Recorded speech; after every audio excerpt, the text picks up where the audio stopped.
You can see the lifeguard come up from the bottom of the pool, and in his arms is this child. You know, with the weather warming up and swim season quickly approaching, I'm reminded of a case that I had a few years back.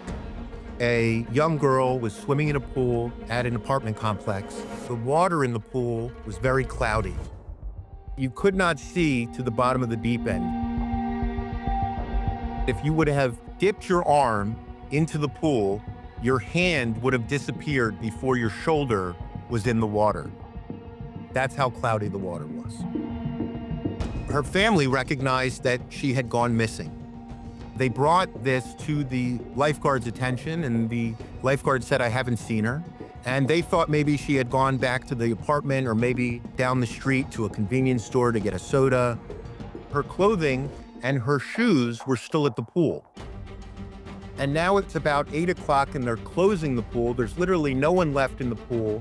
And the family is begging the lifeguards to search the bottom of the deep end.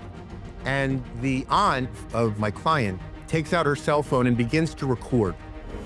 You can see the lifeguard jump feet first, pencil dive into the deep end of the pool.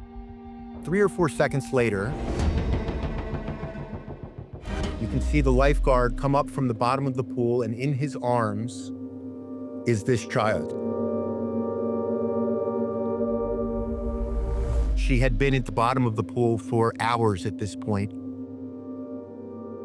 The thing that shook my emotional core was the blood-curdling screams of her family when they saw her.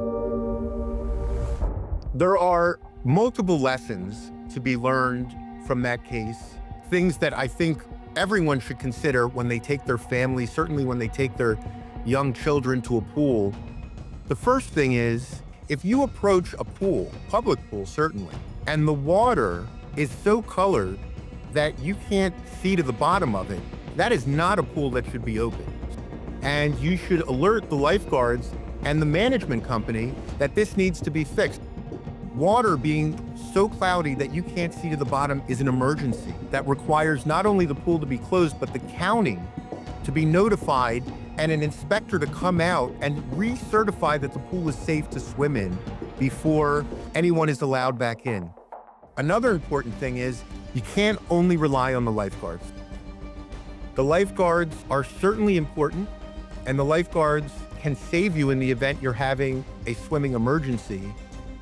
But the lifeguard is not going to care for your child the way you're going to care for your child. Remember, a drowning incident can happen in 30 seconds. Lifeguards are trained that they have to be able to get off of whatever chair they're on, into the pool, and rescue a life in less than 30 seconds. Nobody cares about your child the way that you care about your child. Keep your eyes on them, even if there's a lifeguard. More sets of eyes, the better.